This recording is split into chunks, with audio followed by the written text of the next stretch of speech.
Hello, everybody, and welcome to another Top 5 edition of Magic Mics, proudly sponsored by our Patreon supporters and CoolStuffInc.com. You can find cool stuff in stock every day. Visit CoolStuffInc.com and use promo code MagicMics to save 5% off anything in the store. Singles, sealed supplies, whatever you want, get 5% off by using the promo code MagicMics. And also check out our co-sponsor, Mana Traders, the best tool to enhance your Magic Online experience. Use the code MagicMics_8 in 4, 8 November 4 for 10% off your next subscription with those fine folks. My name is Evan Irvin, and we start each week by saying hello to my two co-hosts, Power Dragon. What's up, everybody? And if you're not using the code on Modern Horizons 3, you can sure as hell use it on some Assassin's Creed, because there is a lot of cards to get right now. Pretty wild stuff. Ruben Bressler. Hey everybody. Yeah, you've only got a little bit to prepare for your next Modern tournament. Yeah. I didn't realize these cards were legal in Modern until I started putting my top 5 together. So yeah, get in there. Yeah, that's kind of surprising. And I feel like I've just been spoiled at this point to get Modern Horizons 3 on Arena, but no Assassin's Creed. Yeah. But there is Assassin's Creed on Magic Online. We talked about that last week. Yep. It still sticks in my craw, if you will. And I don't like it. Now, that said, we're going to go ahead and get right into it, into our number 5. Ruben, kick us off here. What is your number 5? So once I realized that these were modern legal cards, my whole perspective on the set changed. I went from, because they're all pretty cool in Commander. There's lots of cool stuff to do in Commander. I couldn't really identify. I identified like one card that might do something in an older format, and I was like, I don't know what to. Oh, Modern. Oh, these are legal in Modern. Oh, there's lots of stuff to do in Modern. And one of the coolest lines of text for Modern is on Shay Cormac. Shay Cormac is a white and a black for a 1/1 legendary creature human knight rogue. With pay a generic mana, permanents your opponent's control lose hexproof, indestructible, protection, shroud, and ward until the end of the turn. Whenever a creature an opponent controls becomes the target of a spell or ability you control, you put a bounty counter on that creature. And whenever a creature with a bounty counter on it dies, put 2+1/+1 counters on Shay Cormac. So there's a lot going on this card. Let's focus on that first ability, because that's the headline. This is, it's very easy to get this thing to, like, you gut shot your opponent's creature and it immediately becomes a 3/3, or like you spend 1 mana to Bone Shards and it becomes a 3/3. Cool. It's a big creature. The first line is something that's never been printed on a Magic card in its ubiquitousness, in its ability to take care of all of those problem keywords that might appear on any of your opponent's creatures. So getting rid of hexproof, hugely important in the format. Getting rid of protection, also pretty decent. And then every once in a while, you'll also see things like indestructible and ward. So I think that this card has a real shot to actually see play in the format. Yeah, this one's actually pretty cool in the sense that it's also a human, it's also a knight. Yep. So like there are some spots where this could show up in constructed. It's for constructed play for 60 card, like it's costed correctly, a black and a white. So it can go into a lot of different decks. And even if you're just splashing and you want that first ability and you need to turn some things off, like it could be worth doing. It's actually a pretty cool little card. Yeah, I love like sort of how the parts work together. It's one of those cards where it's got a lot of words on it, but it's not that difficult to kind of grok. And also understand that you can't really mess it up, which is what I appreciate it. Like if you target their stuff, they get bounty counters, and if it's with a removal spell, he's instantly going to get bigger. You can't forget the trigger or whatever, which is awesome. And again, that 1 generic mana to stop all of that stuff, particularly like ward, because they've been going so hard recently into ward. You're like, oh, cool, nice Vein Ripper. It does nothing, and then we kill it, and then it makes us a 3/3. So I think that's awesome. This was Cool Stuff's preview for the set, as I recall. Oh, very cool. And yeah, the card is rad, and I like it. Let's see here. Power Dragon, what is your number 5? Well, I guess as we were making my list, I kind of came off of, I guess it would be like 5 days of Commander stuff happening around me. So I kind of was thinking about that as I made my list. And the first thing that caught my eye was Abstergo Entertainment.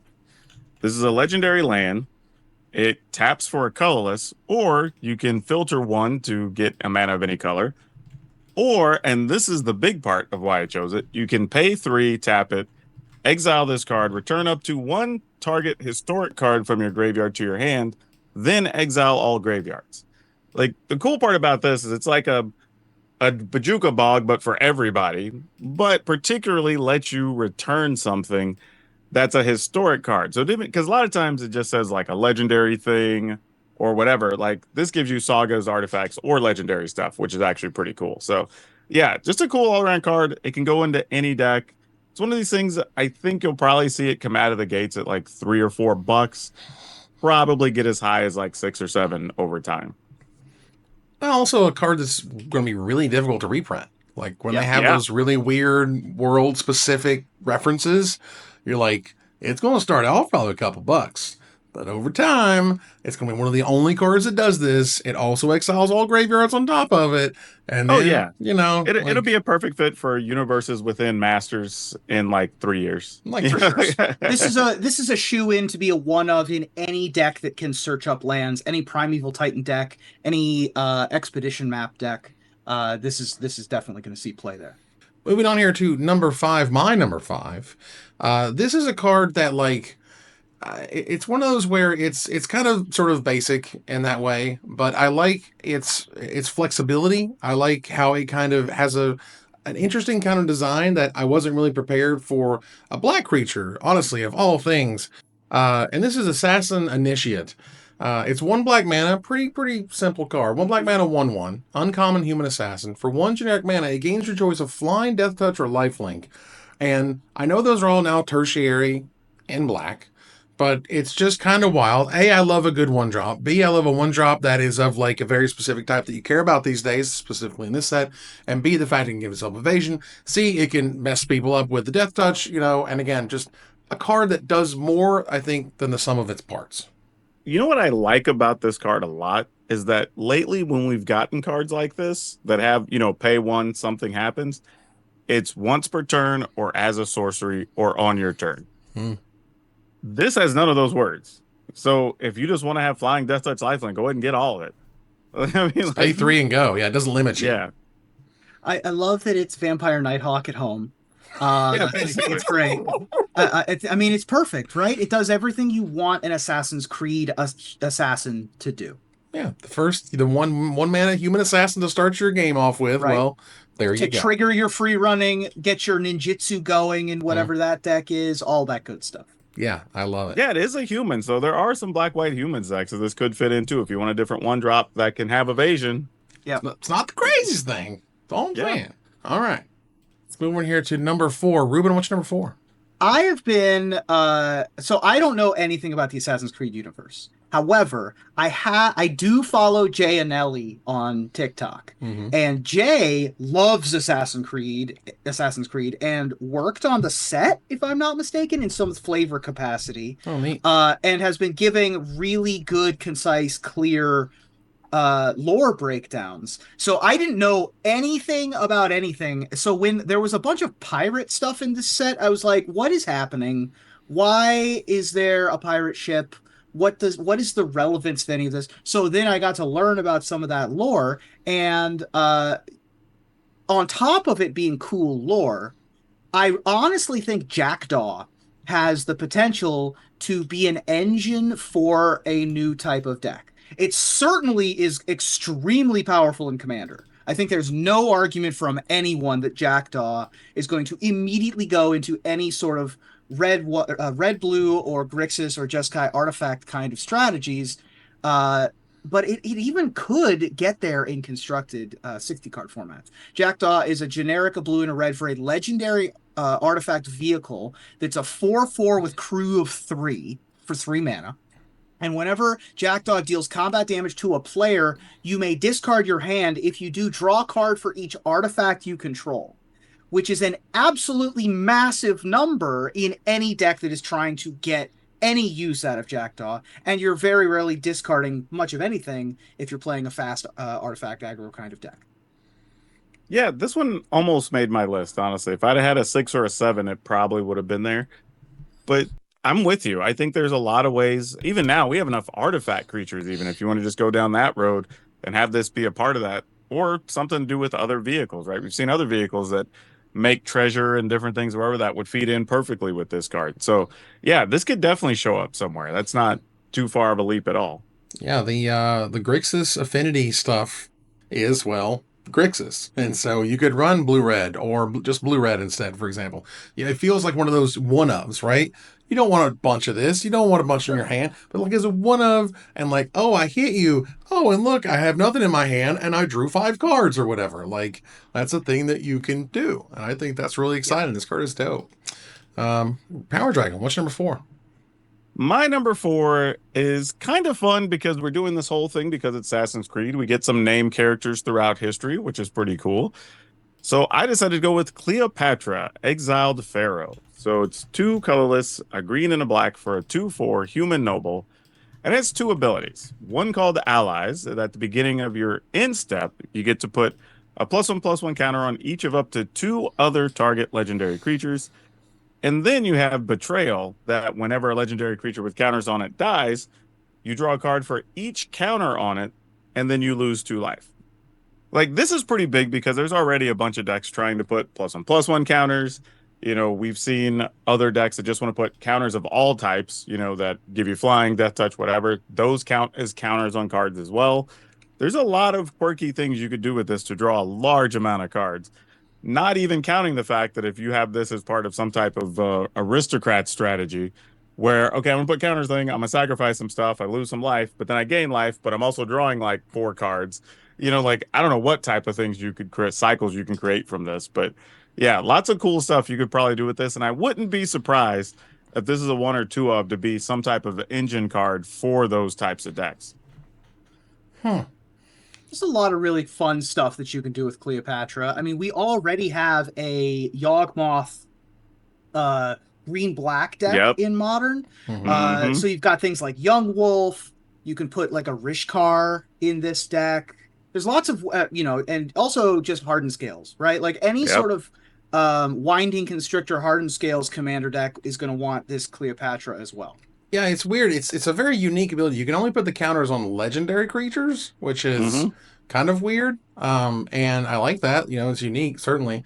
And I also just noticed the ancient Greek version, which is the serialized version, also have hieroglyphics as the flavor text. Do you see this? Very cool. I did not notice this. I was like, holy cow, that's really cool. I think they showed that a few months back that some of them were going to be like that in whatever the character's local language would have been. Yeah, and I'd heard that part, but I didn't notice kind of the hieroglyphics at the bottom there. I'm like, oh man, that's really rad. I think that the card that I'm most excited to play with is Bristly Bill. Oh, yeah. When you get a land, put a counter on something. Yeah, when you get a land, you get a counter, and then turn all those into cards, and you just go to town. All right. Well, for my number 4 here, this is certainly based on the rest of my top 5, the most flavorful win that I think the set has for me. There's a couple other options which are certainly awesome, but for me, when I read this card, I was like, this card is dope. This card, look, I've played a few Assassin's Creed games, not a ton of them. I would note, by the way, the pirate stuff is for Black Flag, and if you play one, play Black Flag. It is the best pirate game that, as far as I know, has ever been made. And yes, Sea of Thieves exists, and it wishes it were as good as Black Flag. Anyway, so I read this card, and I was like, oh my god, this gives me that feeling of being the assassin and being in trouble and having to get the hell out of there with Smoke Bomb. Smoke Bomb is a 3 generic mana uncommon artifact with flash. I love it. All creatures have Shroud.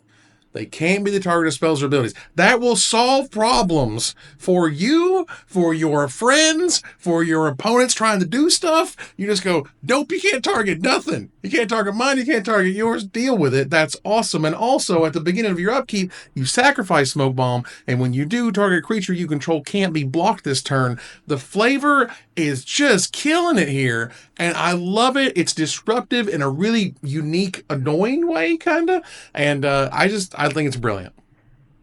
Yeah, I have nothing negative to say about this. This is just a cool card, great art that's depicting the exact thing you think about when you read the flavor text. They checked all the boxes on this one. They really did. Yeah, I love Smoke Bomb. It's a great Commander loves their 3 mana sort of board protection spells of Ghost Way or Teferi's Protection or any of that kind of stuff. And this sort of has an interesting twist on that in that it doesn't like protect you from a board removal spell, but it does prevent your opponent from playing a bunch of auras or comboing off with Nadu or any of that kind of stuff. So really interesting design. I really like it. Yeah, thinking they're like, oh, here comes the Shuko, and you go, okay, smoke bomb. Yeah. nice, Yep. nice turn you had there, and then Yeah. you somehow get the smoke bomb back in your hand, and we can do this all day. You repeat it somehow. Absolutely. I just think that's brilliant. Like, oh, nice Cleopatra, and everything's gone shroud. I Yep. I love it. I think it's great. Let's move on here to number 3. Ruben, what you got? My number 3 is a card that, I mean, it is blue and it is cheap and it is an engine in and of itself. Card draw and power. So it could, in some way, maybe get there in a constructed format. And I'm interested to hear your thoughts on Basim Ibn Ishaq.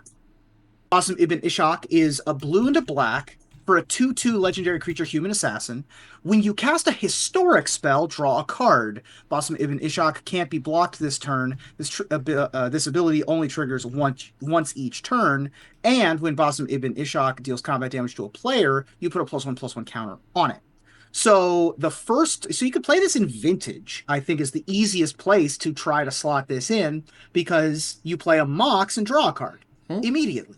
Right? Every time you play a Mana Crypt or a Mox or like anything in that format, not only are you getting a card off of it immediately, you're also being able to attack with impunity through whatever happens to be on the other side of the board. Very cheap mana cost, being a 2/2 for 2, pretty much immediately grows up as well. So I don't think that this has no shot of seeing play in some sort of 60 card format. Yeah, this is an interesting card because I'm trying to think like, are there enough things like if you want to do ninjas or whatever, slip this thing through, making it unblockable, get to do some things. Like there's bound to be something there, especially with all the cards that already care about you making contact, like curiosities and being able to draw cards or whatever. Like there's probably space for this card somewhere. Yeah, this is one of those cards where I feel like, they kind of made it as cheap as they could based on its multicolor design. I understand how they didn't kind of want to mess with the numbers on it. Yes, in a wonderful, perfect world, you get your card and a +1/+1 counter at the same time. But it's nice that they do make you kind of work for the second half of this. Whereas the first half, it's already free. Like, Mox draw a card is always a good time. So, yeah, this card's really interesting. I like it. All right, let's move on here to Power Dragons number 3. What you got? I feel like we've selected a lot of cards that are almost engines within themselves on some sort. It's like, and this kind of falls into that space, but I have Hobby the Allfather. So it's 3 colorless and Naya, so red, green, white, for a God Warrior legend that happens to be a 6/6, so a real big body here. But it has indestructible as long as there are 4 or more historic cards in your graveyard, which is pretty easy to do when you're talking about legends and artifacts. But then it has a cool ability of whenever Hobby or another legendary creature you control dies, you return target legendary creature with lesser mana value from your graveyard to the battlefield tapped.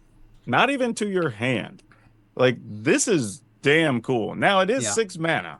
But once it's on the battlefield, you're just cycling creatures back to the board. So if you have a bunch of stuff with ETBs, this is great. And there's no limit. It's just every legendary creature that goes to your graveyard. There's some wilds. This is a scrap trawler for legendary creatures. Yeah. And that's crazy. Like, there are so many legendary creatures in Naya that have sacrifice abilities, from Safi Eriksdottir to the Loyal Bodyguard that's red-green that does the same thing as Safi. Hajar, yeah. Hajar, yep. Yep. Boromir has a sacrifice effect. There's so many ways to do the scrap trawler thing, on top of the fact that you have a bunch of new green cards that care about putting stuff into the graveyard, like 6, which you can also get back, Flage, which is in the last set, right? Like, there's a bunch of ways to build a Naya Graveyard Legends engine that just churns and churns and churns and churns, and then nothing ever dies because your scrap trawler, your 6/6, is indestructible. And then when your 5-drop dies, it gets a 4-drop back. And then when your 4-drop dies, it gets a 3-drop back. And that's wild. Yeah, this to me looks like a good example of, like, because it's Commander, dot dot dot. Yep, Sure. that, You know what I that's it. Like this is never in modern. This is never Sure. going into legacy or vintage. They've already got stupid things or whatever that they could be doing. But no, man, the 6-man in Commander, this is amazing. Like Yeah. this is incredible. A, you got to deal with it somehow because it's indestructible almost by default by the time you get it out there. B, it's a really cool theme that you can really dive deep into. And I mean, it makes me want to play a format I don't even really play. I mean, You know, a sicko thing is that if you do have multiple legends out alongside this, you can sweep the board and not lose anything. Yep. Like you keep your 6/6, Yeah. because it probably still has indestructible, mhm. and then you still end up with just a bunch of stuff that's all one cost less than whatever was out there. Right. Like your opponent plays a Wrath, and then you just like, all right, my 5-drop, 4-drop, 3-drop, 2-drop, and 1-drop all go to the graveyard. Exactly. Everything except for the 5-drop comes back. Like, yeah. Nice. it's crazy. So to complete the list of our number 3 here being names, my pick here is Altair Ibn La Ahad. For my pick here, this is a Mardu card, black, white, and red for its mana cost. It's a mythic 3/3 legendary human assassin with first strike. And when it attacks, you exile up to one target assassin creature card from your graveyard with a memory counter on it. Then for each creature card you own and exile with a memory counter on it, create a tapped and attacking token that's a copy of it. Exile those tokens at the end of combat. Note, it doesn't get rid of the card in exile with the memory counter. You just keep adding to that. And it just keeps making crazy more and more tokens to come and get you for only 3 mana. Let's get started on turn 4. Yada, yada, yada. I think that's fantastic. For sure. Yeah. So this is the first assassin of the Assassin's Creed games, if I'm remembering my JNLE TikTok watching correctly. And the whole impetus for what the game is about is sort of putting the memories of previous people into your mind and reliving their days and sort of like going back through history through the engine that Altair is sort of showing us here. And the fact that it can stack and the fact that you can get it every combat makes lots of stuff really interesting. So there's lots of self-mill stuff. You want to just put artifacts or assassins into your graveyard. There's a couple of really good assassins from Outlaws at Thunder Junction in particular that are really attractive to get copies of, like multiple copies of. Oh, by the way, self-mill is good. Oh, by the way, extra combat steps is good. So it's like an ultimate mixture of 3 different things for a Mardu deck to make a brand new type of archetype. Yeah, this card's just all around well designed, right? It's a 3 mana 3/3. It has first strike, so there's a real chance you'll get to attack and trigger it at least once or twice, and your opponent likely not be able to block it effectively. And then, like you're saying, because it doesn't exile the things that you copy, like it's okay, cool. Now next time I'm copying like 2 things and then 3 things. At some point, maybe you can't attack with this any longer, but even then, it might be worth it to run it in one time, knowing it's going to die, and you just get all those copies one more time, right? Like that could be a realistic thing. So yeah, this is a pretty sweet card. It feels like one of the things that Wizards has clinged on to these last few years, at least, is a very similar thing to what they did with Fork, which they just started making forks everywhere. Everything forks everything. Everything is a fork. Fork's half a spell now. Fork is attached to a creature. Fork everything. Well, now it's extra combat steps. You get extra combat steps. You make them cheaper. You put them on enchantments. You do whatever. They reprinted all the extra combat step cards, Relentless Assault and stuff. And so, yeah, now you get awesome, even more of these triggers keep happening and happening. And if this were to die, it doesn't say get rid of all the exiled cards with memory counters on them. Like, just to be clear, they don't go anywhere forever. They're just always so there your waiting. Commander continually comes back with the same memories for sure. You know, And I'm also, pretty sure Ishin is the same color. So if you want to get double Yes. attack triggers, ooh, I like that. Also, the Animus, the artifact, also puts memory counters on things in exile. So those actually combine together. random, yeah. Yeah, let's go. That's brilliant. I love it. Let's move on here to our number 2. Ruben, what you got? I'm just making sure that there aren't any other things with memory counters on them That's fair. from history. No, don't just think looks so. like it's the Animus, but that's fine. Whatever. I thought I'd check. My number 2 is a card that like only a Ruby could love. This card is not good in. No one wants to see this ever in Commander. But I actually think that it could see play in constructed formats because it's a hate bear. Listen, everybody knows that nobody's a sucker for a 2/2 for 2 that messes with your opponent just a little bit, especially if it's a white creature. More than good old Mox Ruby here, and that's what you get with Tax Collector. Tax Collector is a generic into white for a 2/2 human advisor. When Tax Collector enters the battlefield, you either tax or arrest. Tax is until your next turn, spells your opponent's cast cost 1 generic more to cast. Or arrest, detain target creature an opponent controls. If you forget what detain does from Return to Ravnica block, until your next turn, that creature can't attack or block, and its activated abilities can't be activated. Really, we're excited about the tax. The tax part of this card is going to prevent Storm from going off pretty much ever. Now, it is possible that arrest could do something. Like if my opponent has show and told a Emrakul, that's going to be nice for us, I suppose. But really, the tax phrase there, preventing our opponent from storming off, playing a bunch of Moxen, playing a bunch of Rite of Flames or whatever is the headline. Yeah, this is a cool card. I mean, if you're looking for one more thing for your tax type decks that you want to just like squeeze the pain just a little bit more on some people, like this is one of the cards. I mean, just making everything cost 1 more on top of other stacks and tax effects. Like this could be really annoying. Like you're talking about getting locked out of being able to play some games. Good. This could get ugly. All I'm saying is play it and blink it and blink it again, and then ephemerate it, and then I don't know, do something weird with it. I don't know, just get nuts because I want to just blink and recur this thing in some kind of loop. It's just like all your spells cost 12 extra mana next turn. Go. Yep. Like that's amazing. This card was very close to my top 5 because I thought it was really brilliant and a 2-mana card, 2-mana 2/2 that does something really cool and interesting. It works with the world really well, but it's also a really cool effect. And also appreciate the fact that it is kind of generic. They could reprint Tax Collector and we're not on any weird names or specific Assassin's Creed stuff because I love this design. I think it's really cool. And if we were to go to a Mercadia type realm, I would love to see this card. I would think it would be absolutely fantastic. Power Dragon, what's number 2? This one is one I want to hate, but I would also like it too much. So like it's Sinu Keen-Eyed Protector. It's a colorless and a white for a 2/1 Bird Scout legendary creature. It has flying and vigilance, so it already has a lot going on for 2 mana. But you can tap it and exile it, and you gain 2 life and scry 2. But the cool part is when you attack with a legendary creature and it isn't blocked and this card's exiled, you can put it into play attacking. Like this card is going to be annoying. Like this is just literally just you kill it, they get value out of it. 2 life and scry 2 is strong already. And then you get the option to it comes back and it's attacking.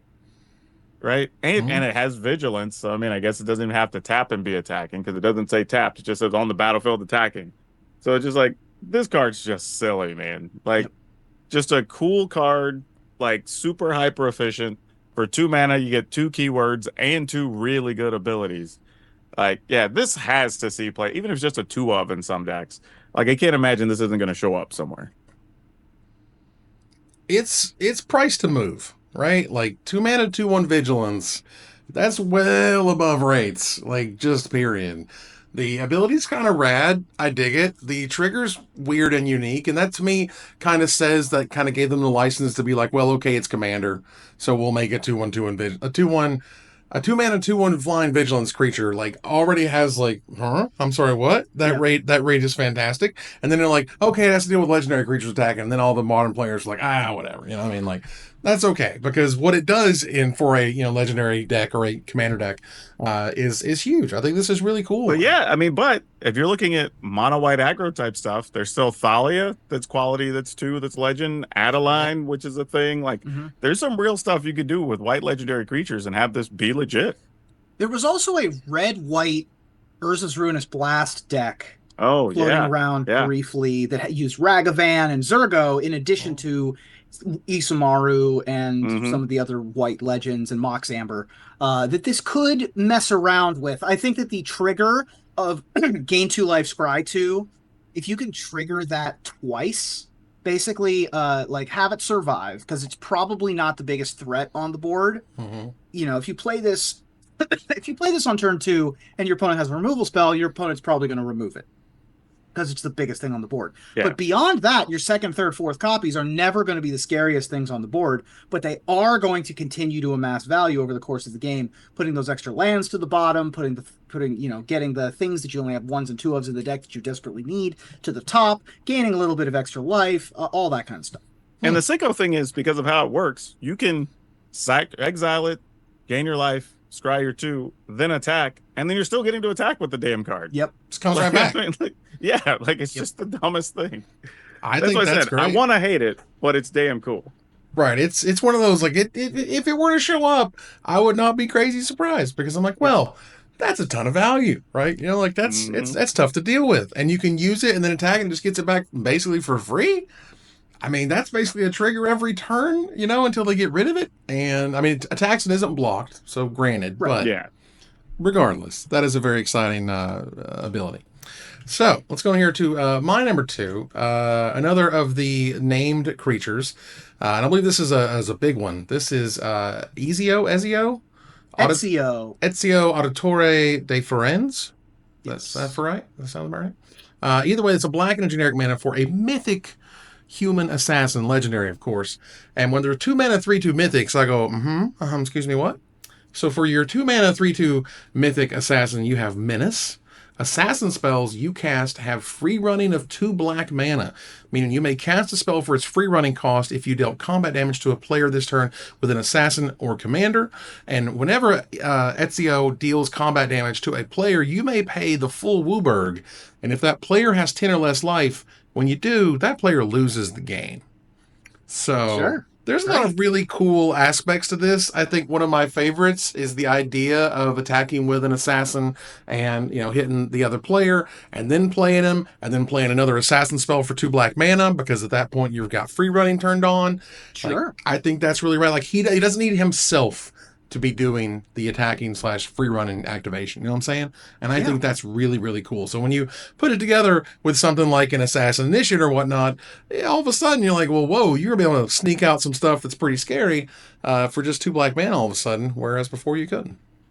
Yeah, I think even if you're just playing this in some type of 5-color legend decks, you know, Joda or whatever, like this actually has value because your opponent has to double block this because it has Menace or just die.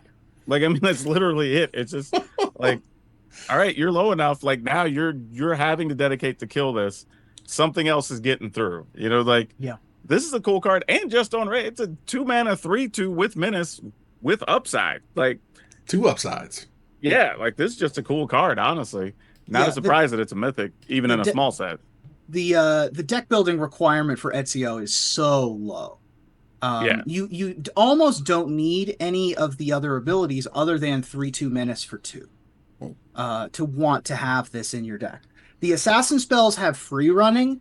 I want to live in Magical Christmas Land real quick, where I play Morpheron on turn 3 and then play a first sliver and then start comboing off with that. You could also play this in a humans deck that does have access to all 5 colors of mana and sort of Hegetsu second right somebody out of nowhere to get them to dead from probably, you know, at least 13. That's kind of funny, actually.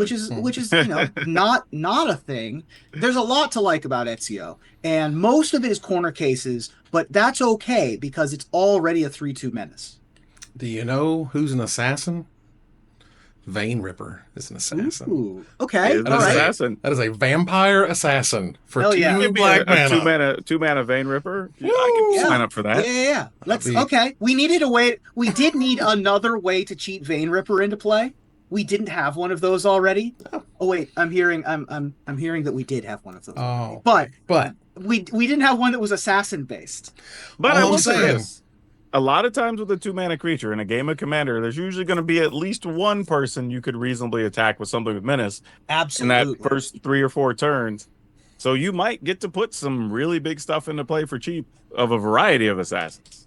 So, right? Sure. And so all I'm saying is if you look up assassins, Massacre Girl is an assassin, Okay. right? I mean, we're dealing with stuff. We're Do they looking.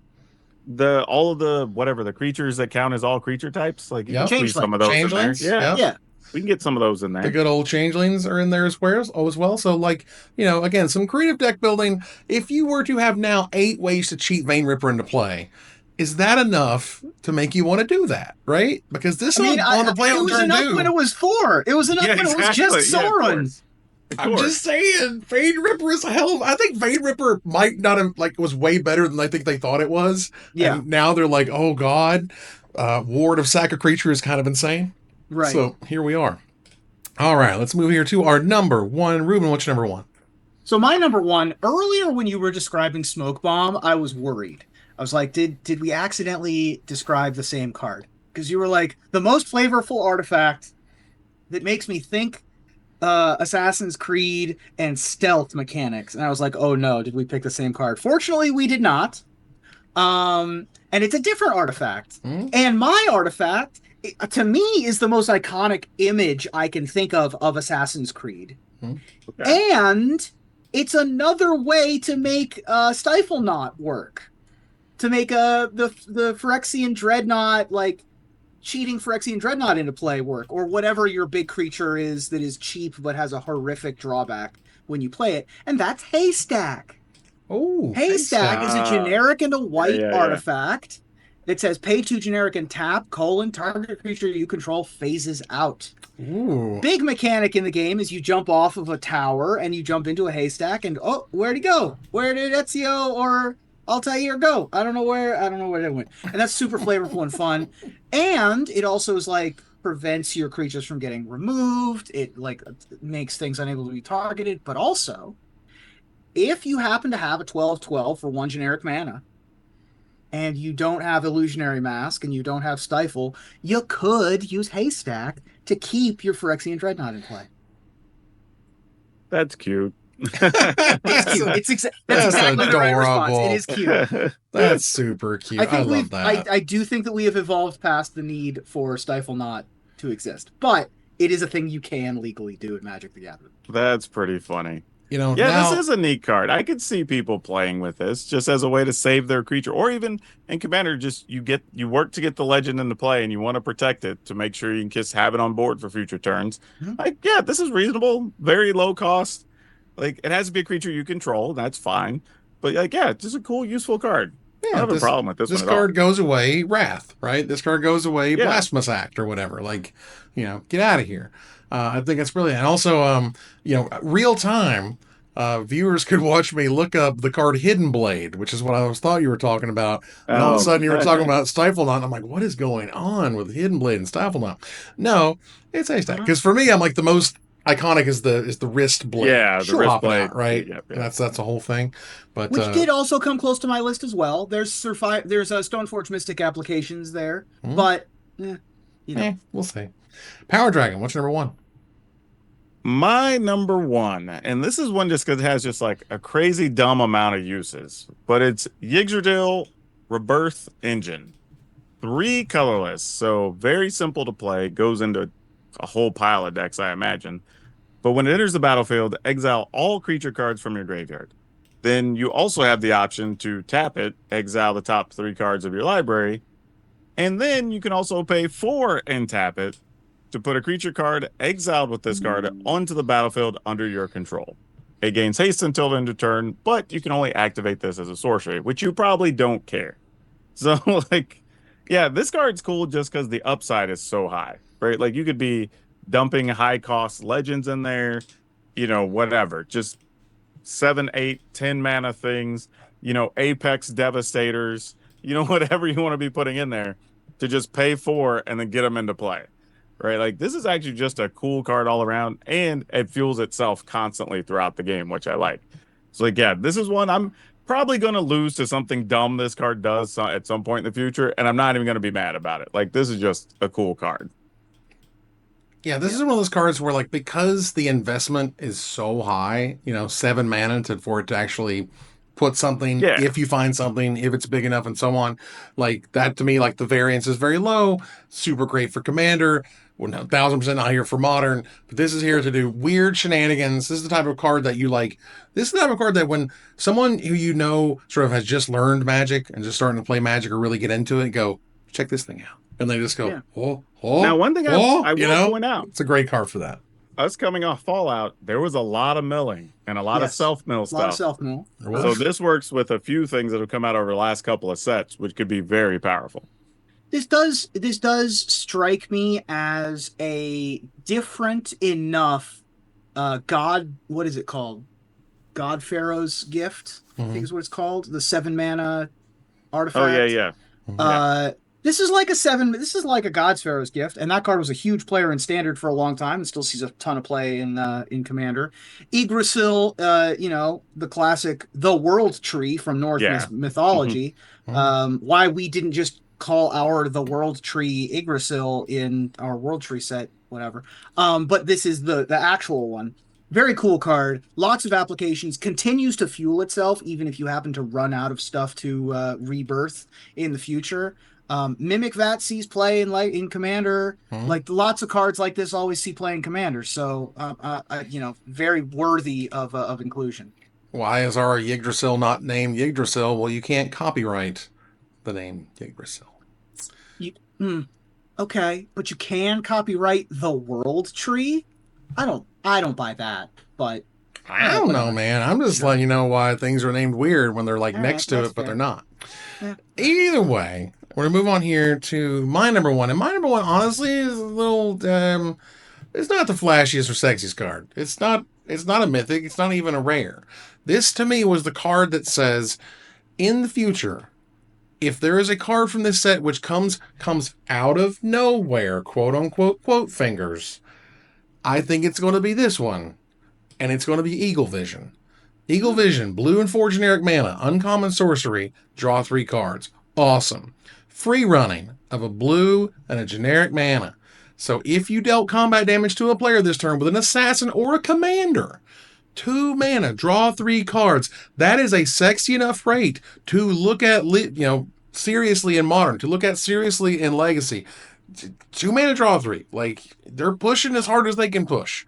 And maybe this thing sucks and we'll never talk about it again and no one will ever bring it up.